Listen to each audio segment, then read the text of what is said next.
So today I'm sitting down with Matthias Mckinnon. First and foremost, Matthias, a former football player. Yeah. Matthias is also a gym owner himself. He owns a gym called iGrind 365 in Albany, New York. We're sitting in it right now. Beautiful gym, beautiful lighting, so I appreciate that. Matthias is an online fitness coach. He's an in-person fitness coach. He owns his own apparel company, has a clothing brand. And the thing that I'm most interested in today, the thing that we're sitting down about, is Matthias is a fitness influencer, a fitness creator, kind of a mogul on social media a little bit. Some stats to back that up is you have 1.9 million TikTok followers, over 700,000 Instagram followers. You have multiple videos over 1 million views, and I believe your most viewed videos over 150 million views on TikTok. Yeah. That was a sponsored video right there, yeah, for sure. Yeah. Really, the goal of this series, and you're the first one on this series to be transparent, which is really cool, and I appreciate it. Is the idea of this is to peel back the curtain for influencers, for creators. I think a lot of the times what happens is people go viral, they think that person's different than them, they have something special about them that they couldn't do, and I want to peel back the curtain and prove to everybody that it only takes you pulling out your camera, being a little bit unique, and being consistent every single day to be able to do this and be an influencer and essentially extend your life onto social media. So I appreciate you letting us come by. I appreciate the opportunity, man. Whatever we could do to help other people, grow and expand their brand. Absolutely. 100%. The beginning of social media for you. So the start to social media. So I just want you to take me back a little bit to the start of social media, the days of when it first started, kind of how you got on it. And before you talk about how you got it, I want to talk about when was the first time you started social media and you looked at it as like, I'm on social media. I think it was YouTube, man. YouTube 100%. Back then it was like, I think they used YouTube for like cats and like animals and stuff. I think it was like the original. So that was like my, just vlogging. And I used to do like videos with my little brothers, like workout videos. Like I have videos back, to like '08, on Facebook and YouTube, just having fun and I grew up in a musical camera production family. It kind of just fell in my lap. So that's where I really started. That was like YouTube, making like little workout videos, making dance videos, this kind of like family stuff, sharing it out, and then that kind of like it's crazy, bro. It's just like I would have never thought then I'll be here now. You know what I'm saying? So that's like where I started, is like YouTube, Facebook, family stuff. That was how many years ago? Sheesh, that was a minute. That was a minute. I was like, so how old are you now? I'm 29. 29 now. So how old do you think you were? So when I was started? about 12 years old. 12, yeah.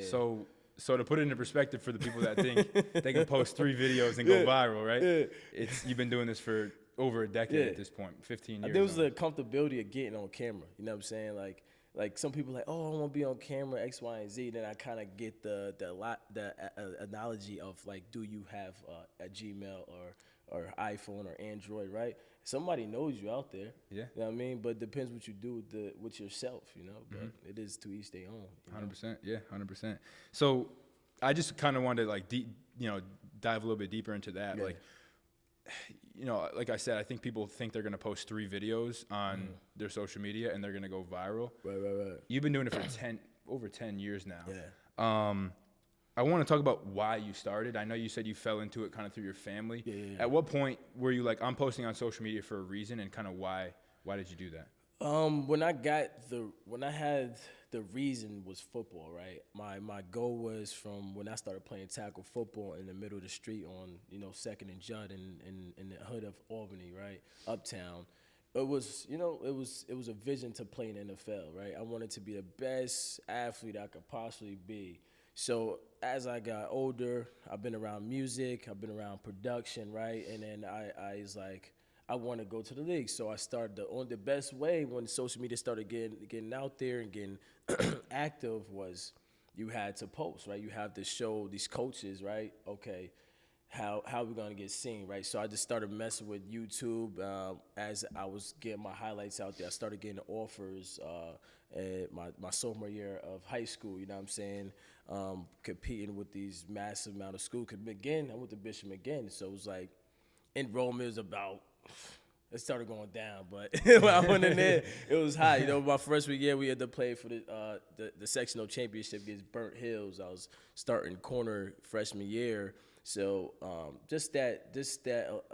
you know, that realistic moment of like how I'm gonna get seen by these coaches was get the content out, get the videos out, get what you could get in front of these coaches, because that's what you have to do. You're not gonna be seen because your family can't afford you to go down to Atlanta and go to Georgia, pay for these camps. That's, you know, $1,000, $500. Right. So what's the best way? It's YouTube. So as my brother showed me how to create content, I just, you know, got better. I wasn't the best at it, and then as I started getting the content out, you know what I mean, I just started, you know, vlogging my videos. You know what I'm saying? I got videos way back when I was looking like a string bean. Yeah. You know what I mean? Yeah. So it was that confidence building of consistent working out, and obviously a lot of pain went into it, right? You grew up in the hood, your parents, you know, your dad's locked up, your mom had you at 16, so you gonna do by any means to get by, you know what I mean? Yeah. So as I got to developing them skills, and people started asking me to do vlog, like create YouTube videos and stuff like that for them, because they didn't know how to do it, but I did. So that skill just kind of started sharpening and getting better. And then, you know, schools like, you know, that's when they started reaching out, and then that meaningless focus of just making a video is to now I could do it, you know, with my eyes closed in like 5 minutes. You know what I'm saying? So it's like the repetition of it, you know, and having a strategic plan of like what you trying to do with it. So. And it's funny, when we got here, I walk in, you got your headphones on, and you're locked in making a video. Oh yeah, so yeah. that I'm always speaks to it working, right there. bro. I'm always working, bro. It's like, you know, like no matter how much success like I would get, I just watch people that's more successful than me, and they stay humble, and they stay grounded of what they got to do. Because some people might find you be a dickhead, but it's not like that. It's just you just keep trying to move forward. So if you're not adding value to me, just like, you know, making that content, you know, for the coaches, you know. Absolutely. So I think the YouTube and having a purpose to get to the NFL was my start off for the content. That's pretty 100%. interesting, because that's probably a lot of people wouldn't have thought that when they look at your content now.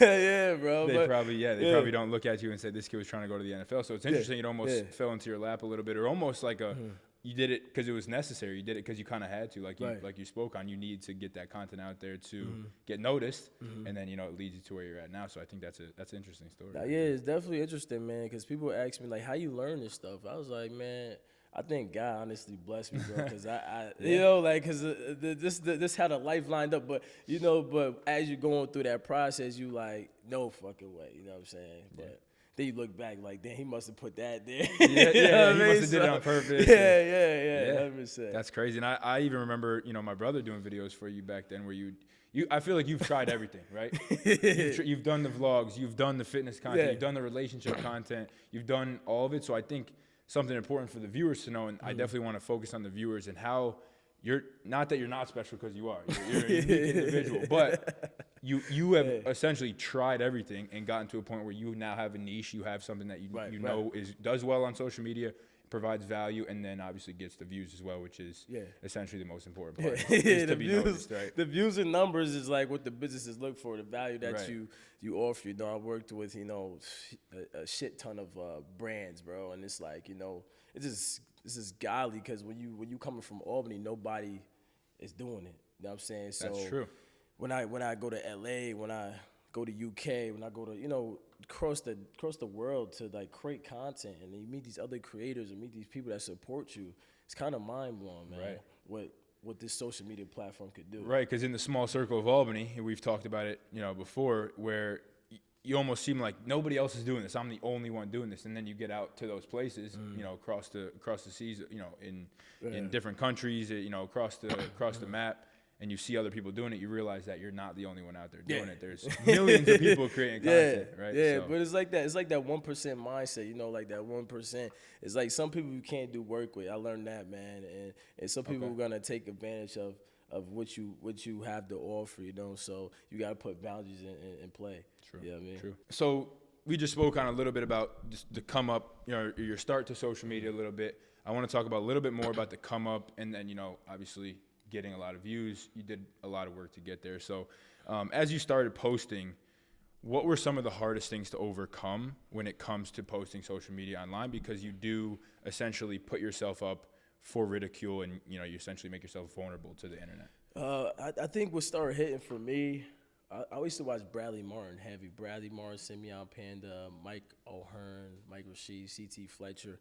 And one thing all these guys had, right? I was like, you know what I'm gonna do?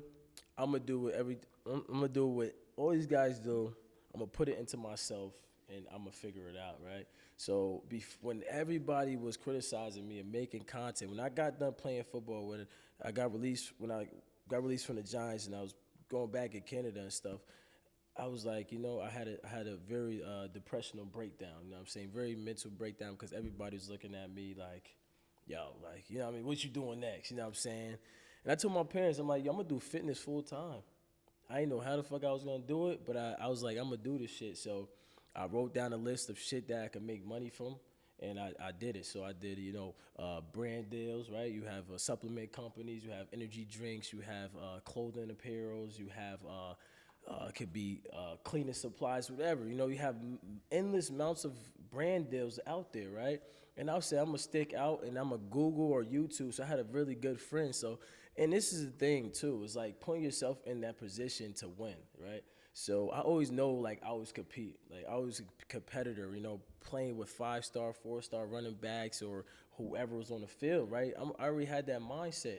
So when I got into the life situation, nobody had that mindset, right? Like, I was going to fitness in this unit, taking a bus, like, I didn't even have no vehicle at the time. That's crazy. Grinding, bro. Like, you know what I'm saying? Like, it was just going there, I was riding my mom's car, unexpected, all type of shit, and it was just taking that risk, man, going to the gym, showing up, and I knew I could do some things. So as I was saying with the Bradley Martin or these creators' point of view, was taking a little bit from everyone, like I think Floyd Mayweather said that about all the boxers. He took a little bit from everybody and kind of shook it up in a box, and he came out with his type of magic spoon.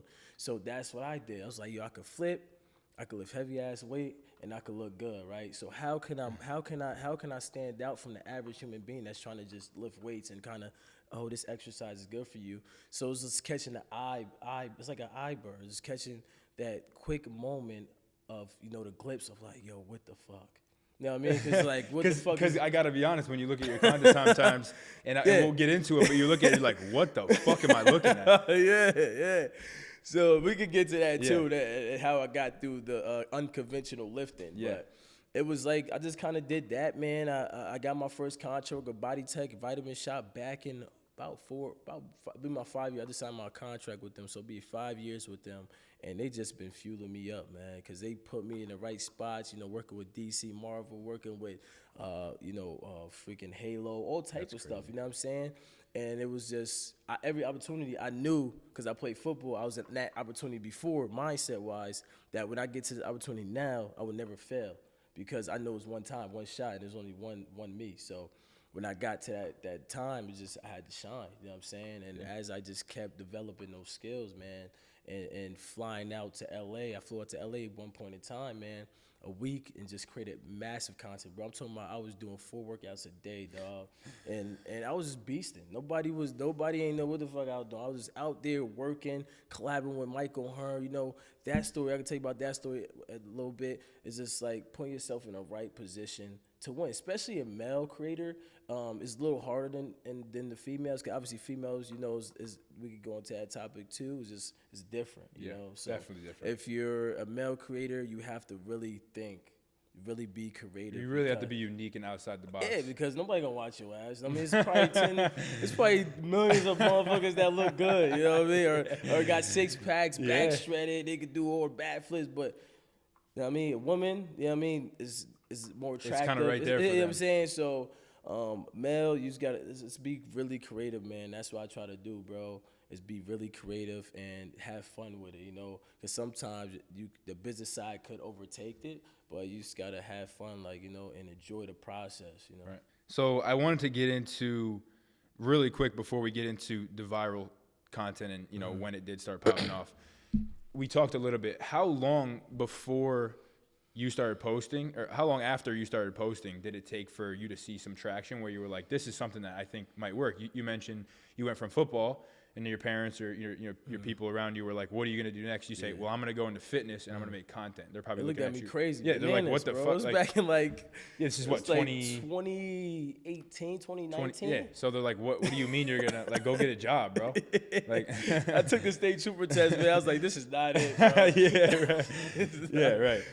So I wanted to ask you, like, at what point, I guess, what year were you like, okay, this is like this, I can do this, or people around you were like, I could do, like, he could actually make this work? When celebrities and like famous people started like contacting me. Okay. Yeah, I mean give me one that you remember specifically in the beginning. Kevin Hart. Really? Just trained. What did they say? They was like, yo, bro, your content is like. I think CT Fletcher was the first person. He's like, bro, this fucking, like, you know, CT Fletcher. Yeah, like, yeah. Fucking sad. Yeah, so he was like one of the person on Twitter that responded to one of my viral videos. Before I went viral way before. I did I think 585, and then I did backflip 585, then I did a backflip. Wow. So that was like when I started going crazy, bro, because I was thinking of anything of my skill ability to make motherfuckers think I'm like an AI or something before AI came out. So yeah, that was it, you know, and it kind of just snowballed, man. And I had one of my good friends is Mikey. He owned this guy's story is crazy, bro. He worked at McDonald's. He used his check to McDonald's to buy five Instagram pages. These are creator pages. So I went through this thing. It's called High on Life, and they connect you with people. So you got creators, and you got like people that post other people's content. So the creators, they put us in this chat with these people that post people content, and you can network. I got you. So they was like, yo, reach out to all these people, tell them you put free content for them. So I did that, man. This how I did one point in time when I didn't have no offers to college football. I did the same thing for the social media. It was rapidly trying to hit people up like, yo, my content is crazy. You will love it. How can I work with you? I'll produce content for you for free. Repost me. Right. So it's like that fire inside you, man. Yeah, man. It's a dog fight, bro. It's just like, you know, if you be around me, people, they working out, or any entrepreneur, any trainer, man, you ain't about to get this fire from nowhere else. Yeah. You know what I mean? Because nobody been what I've been through. You know what I'm saying? And where we trying to go is the end goal. You know what I'm saying? Right. But yeah, it's just you know, creating that content and then kind of being consistent with it. You know? Hell yeah. So now I kind of want to get into like the success of it, right? So when things started to go viral, I'd mentioned in the beginning what your most viral video is. That your most viral video, the 150 million? Oh, no, that commercial you did on TikTok? Yeah, I had one that went like, might be on Facebook. I think it was like 500 mil. 500. Yeah, I had something that went bananas. When you think about that, like think about 500 million people in like you can't even put that in a stadium. Like that's almost like it's just like it's a 1/14th of the world. Like, you know, it's funny because I think of opportunity. I don't think of the numbers. I think once that thing hit, I was like, oh, that thing running up a little bit. Then soon the next day, you probably get 4 to 100 people hitting you up for ambassador collaborations. Right. It's lit. So can we talk about that for a sec? How do you navigate which ambassador brand deal is something that is worth your time versus maybe like not worth your time? This is the value that you have, right? It's like, I mean, if my worth, so say a random brand like Febreze, like, yo, I will give you 30,000 for one video, right? And then this other brand comes in and kind of similar, like I give you $5 grand, right? You like, you gonna go with the 30,000 brand? You know what I'm saying? Yeah, so that's once that standard is set, it kind of sticks. You know what I mean? Right. So you're not taking less than 30 grand. No, you're not taking less. You know what I mean? Because it's like, unless that company like, yo, I want to be longevity with you. Okay, let's work out some numbers. Let's see how both plays in both our fields and how long we talking. You know what I mean? That's when the business stuff start coming in. Yeah, then it's then you got to get like lawyers and stuff involved. Like, you know, just being a business owner helped me 100% because it realized, financial literacy, right? You got to know how your money's coming in and out. You can't be just spending it crazy because anything could go left. Social media could be going one day and out the other. Right. And then you got to protect yourself, health insurance and stuff like that. You just got to make sure all your ducks in a row. It's not just a shredded guy on social media lifting crazy stuff. It's the business side too. You got to have your ducks in a row because somebody try to come after you for some content. You got to make sure you protect yourself. Absolutely. 100%. Absolutely. That's a really good point because I think a lot of the times people don't realize, like they say, they see this fitness guy. He's this huge dude on social media just lifting weights. That's all he does. Oh, he's dumb. He's got no business mind behind it, which is like, it's obviously not the case, right? I want to peel it back to like some of the most viral videos you've done, and I want to talk specifically towards the viewers about this, like the hate and the comments, right? I don't know how much you look into it. Obviously, you got a lot of praise from it. You get a lot of followers, but I think a lot of the reason why a lot of people don't post on social media is because, like we talked about, is you're up for ridicule and the haters are there. No matter what you post, people are going to hate. So can you speak on what it's like to deal with looking at the comments and seeing a lot of haters and kind of how you deal with that? Well, the social media is non-existent to me, man. It's all just an opportunity platform. Okay. Just like the NFL was an opportunity platform to meet millions of people that's on the same path for you and that you could come back and connect with in another time. So with social media, man, just a little background about myself, right? I grew up with a disability, right? I grew up with a comprehension and grammar disability, right? I couldn't fucking read for shit, you know what I'm saying? And people used to bully me all the time, right? Reading in class, as high school kids, elementary kids, we don't know no better. The only thing we know is this motherfucker can't read, we're gonna bully him. So, I used to be, I used to use the outlet for football, right? Because I didn't want that to get to me. So stuff like that in life, it's just endless amounts of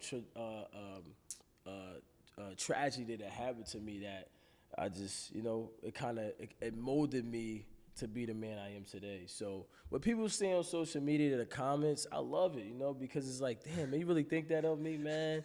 This is beautiful, When people come up to me, I went to the Olympia, people come up to me, I went to Arnold or LA Fit Expo, they ask me like, yo, why you do that? I'm like, because I can. You know what I mean? Because I can. I'm going to have my own facility, right? I pay my own bills, right? And people and brands is behind it, pushing it. So if I have a skill or a talent, why not take advantage of it while the opportunity prevails itself? So I don't really care for the comments, man, because I already been through shit. Yeah. You know what I mean? Yeah, it's like, what are comments when you've been through real life tragedy? Yeah, real life. You know what I mean? Like what? Real life, So man. my next question was going to be for people who aren't like you and who might actually care, what would your advice be? But at the end of the day, I don't know if you really could give them any advice. The only advice I could possibly give them is, like, you wake up, right? You put your shoes on, you put your socks on, you get up every day, right? Nobody is doing none of that for you. Unless you handicapped or disabled, you're doing it yourself. Yeah. You know what I'm saying? You got to wake up. You got to brush your teeth. You got to feed yourself. You know what I mean? Your parents could deliver the food for you, but you got to lift your hand. You got to do the basic stuff yourself. So I wouldn't care what anybody says because they not feed spooning you. You know what I mean? So it's the fiend spooning method. So you got to just say, fuck it, and then go through the pain. It might be temporary. It might last forever. Then you might figure something else out. So, yeah. You know what I mean? That's what I say. Nobody feeding you. Nobody putting your socks on for you. So that's a good message. I like that message right there. The thing I want to touch on is I think a lot of the reason why people get on social media is because they see that it can be lucrative. They can make money off it. There's brand deals. So for the people that are considering getting on social media, like how much money are they expecting or how much money should they expect to make by doing social media?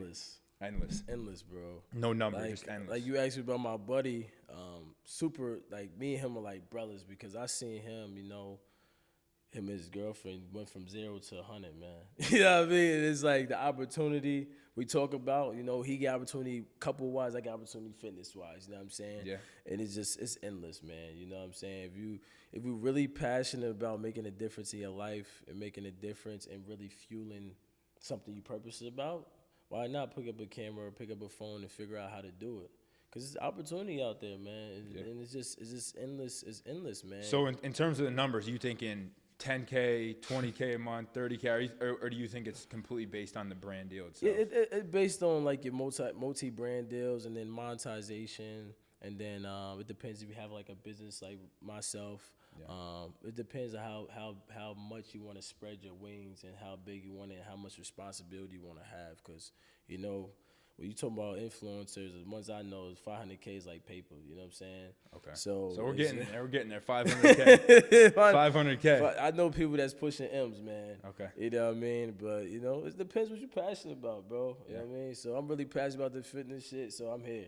Yeah, like right now it's 12 o'clock and you're just chilling. Yeah, chilling, man. You know, and I got the opportunity where I can have my gym to self-accessibility, and that's I mean that's a pretty change to get it as that point. Yeah. But it's like once you get people, and then another thing is once you start developing your physical business, you get opportunities from millionaires and billionaires that want to invest in you. Right. You know what I mean? Then it's like no brainer, bro, because you're an influencer. Like that's the one thing, you know, I tell people.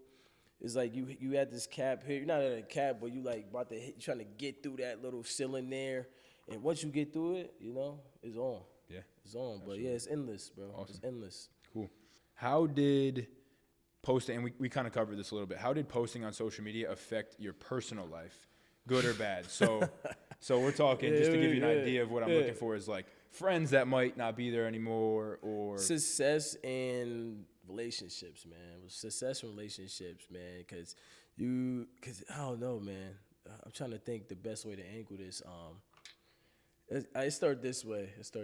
So friendships, right? Friendships could be, you know, I don't know, man.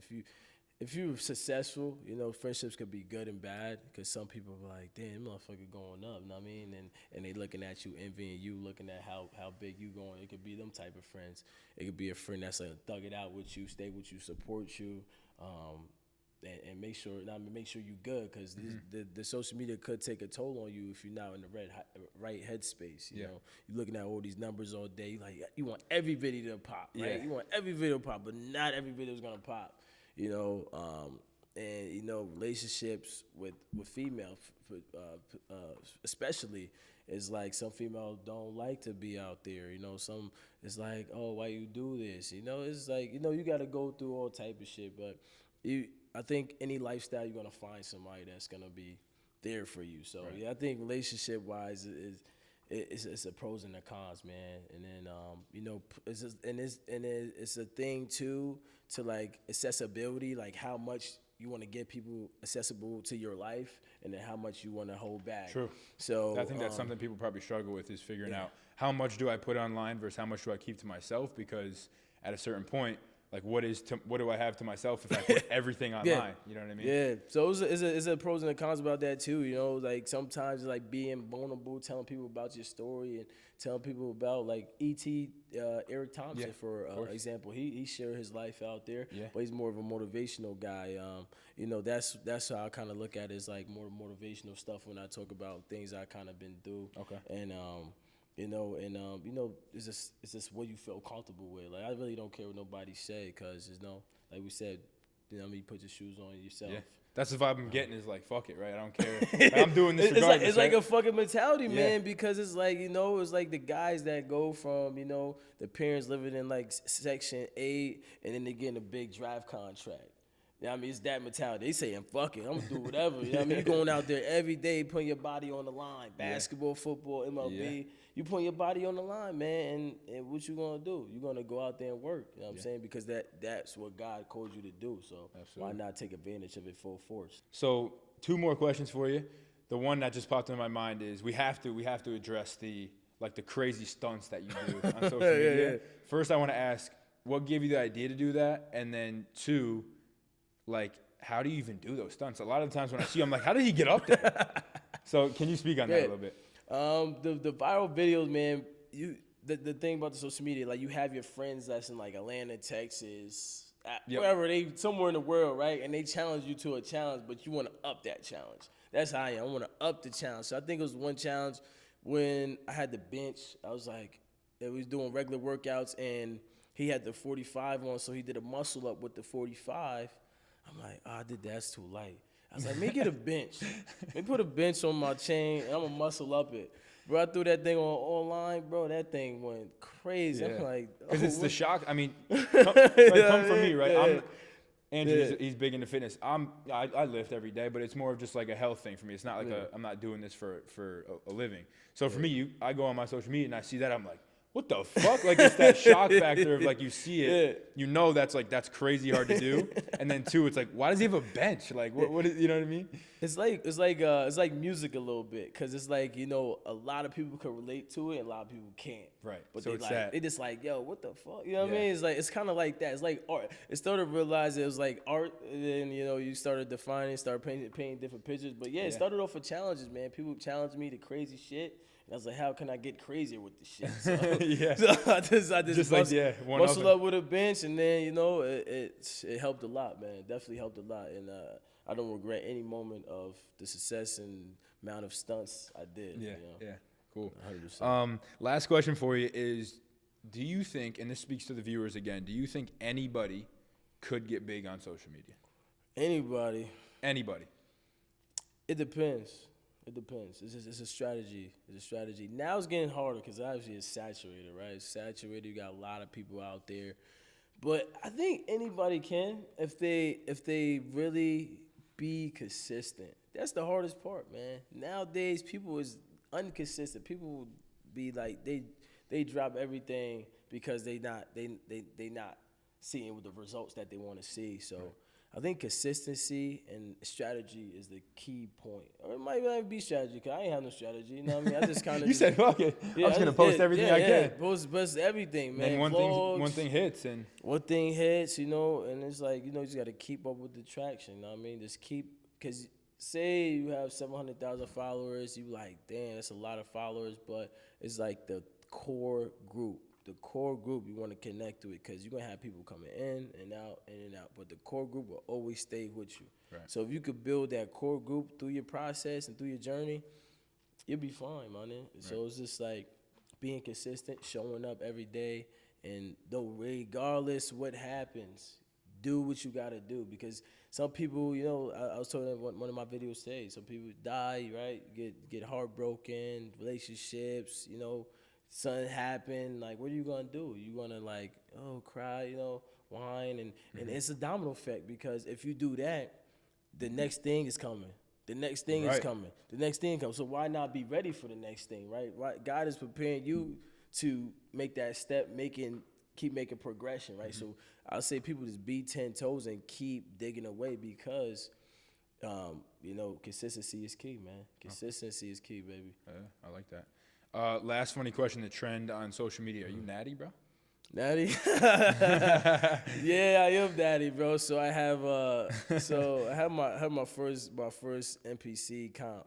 So I haven't taken no gear yet, but my goal is to go to Olympia, man.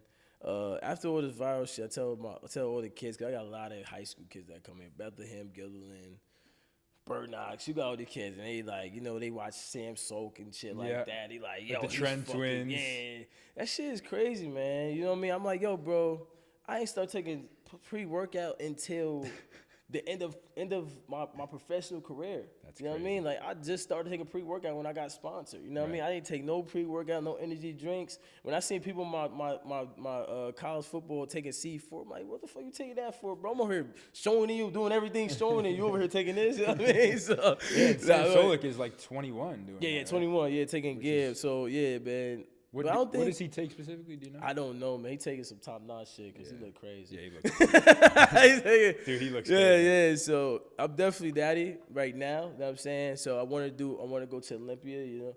And sometimes in Olympia, it depends how much my natural physique would take me. Right, yeah. But yeah, it's like trying to compete with Barry Bonds. And yeah, so Mark you got like McGuire, Ryan Terry. I'm gonna do men's physique, not men's classic physique. So men's classic physique is C-bum and all them big guys. But then I'm not gonna look that crazy, bro. People like, why you don't do men's classic? I'm like, bro, because I don't want to hop on the shit like that, man. Yeah. But they have different strategies with all the technology now that you don't have to take so much gear. Where you could take it just enough dose where you could perform and look the part. You know what I'm saying? Right. So, yeah. So awesome. I'm definitely gonna do men's physique, man. Oh yeah.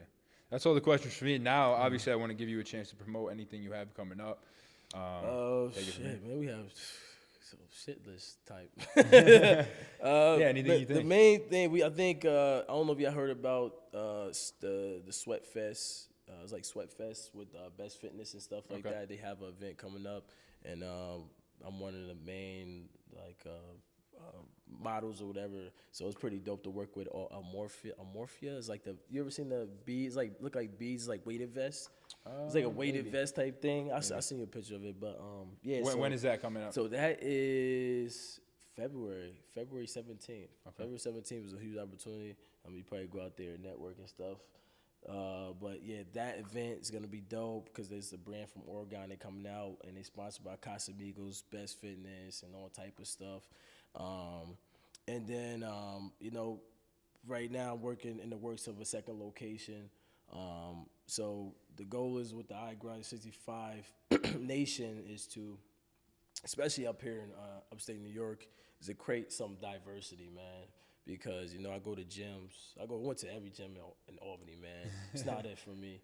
I know every owner to every GM, you know what I'm saying? But, they got their culture type vibe. So if somebody could come and I want to be the first person to make a change to the fitness community so people could be creators, give people opportunity to, network and bring other influencers here. 'Cause I have huge ties to a lot of influencers. So that's my vision, 2024, 2025, is to expand the gym to the Capital District and give the people, a voice, then, just to do something. Because I went to mainly commercial gyms, and yeah, what was your gym of choice back in the day? Like it was Vent, bro. Yeah, it was Vent. Yeah. Vent's like a social circle going on. Yeah, man, I go there, like, man, my workouts messed up, man. Vent, I went to ABC Sports and Fitness for a bit, but, that's more like jailhouse vibes, right? Like people getting huge in there. Yeah, so my gym of choice is definitely Vent, man. If I ain't had a gym, I definitely go Vent because I get a nice little pump in there. You know what I mean? A lot of little stilly illies in there. They got them 150s out there in Niski too. So yeah. Nah, but yeah, and then I'm releasing a book, so I definitely invite you guys. So I'm doing a book release, and it's called The Unconventional Lifter. So that's all. That's my stunts, bro. That's perfect. So when I started doing podcasts, even we could talk about that a little bit. Podcasts, I was doing podcasts across the nation, bro. Like Mark Bell, I almost got invited to Joe Rogan. That was a big one. That's And Olympia, what's her name? Star of Rock. Her name is Isabella. They have a massive channel. Michigan. What's the other one? Yeah, bro. I did like 10 major podcast channels, man, and people call me the Unconventional Lifter. So that's funny. I named my first book after that, and my book is mainly about the true heart of pain. So it's why say I did all this kind of unconventional stuff, or you going through some type of adversity, you need some type of guidance. That's what I'm gonna provide in my book on how I got here, especially me being a minority. It's how did I smingle my way to provide opportunity for myself and other people, just not of my kind, but other people to work with, you know what I'm saying? It's adding value. That's the thing is too. So if you can add value to people, I say if you're starting up too on social media, give so much free shit out, this shit don't make sense. That people want to buy it. You know what I mean? It's give so much. We do free stuff here all the time at the gym, man. Cause it's if people know the product, but it's you come here and taste it yourself, I gotta pay for this. You know what I mean? It's the unconventional lifting stuff, and then yeah, man. I think someone, and real quick before we wrap up, I think somebody that kind of put that on its head, I would say, is Alex Hormozi. I don't know if you follow Alex Hormozi at all. Big white dude. That's my guy, man. That's my guy. He is the type who taught me that, where he was give so much free shit in the beginning, give value, post all the time, and literally people saving your videos to the point where eventually down the line, when you do ask for money or you do have something to sell, people will be more than willing to buy it from you because they have all that trust built up. That's my guy, bro. So that is my guy. I think that's something I really learned from him, and that's something you do. You post every day. Yeah. So. Yeah, that's my guy right there, man. No matter what you post, man, just be consistent with it, and then just have faith in the process. Yeah. No matter if you 30, I know people oh, I'm 30, I can't do it no more. Keep going, baby. It's gonna happen. You know what I mean? Yeah, I just started young. You know what I mean? I just started young. I got advantage of it, and then now you just kind of go with the momentum, And then now you could like build teams of like, Right. okay, creators and give people opportunity, like, you know what I mean? So Yeah, that's kind of like that Mr. Beast effect. He started posting videos when he was 11 years old. He's 25 and he's got like 170 million followers or something crazy. Insane, He's insane. like, he goes, it seems like I'm young and I did this in a short amount of time. He's like, guys, I've been doing this since I was 11 years old. Like, you got to give it a decade. So yeah, it's that's an important lesson I think everybody should take away. That in speaking to the viewers that think they can post 5 videos and think that they're gonna get 100,000 followers. So. Nah, I think they say, like, even Gary Vee say you need at least 100 up. Need at least 100 videos, and then you start. Then you have kinda, like a ground to start work really playing. Okay, that might have worked. That might have worked. You know, then you play around with different other stuff. But do something consistently 100 times on like a content base, and then you're gonna see what's gonna hit for you. Yeah. Well, I appreciate it, man. This was really fun. It was fun to find out kind of the behind the scenes where you came from, and the social media come up really is kind of like what I was really interested in. So I really appreciate you coming on, and I hope everything's good in the future, brother. Thank you. I appreciate the opportunity, man, for sure. Absolutely.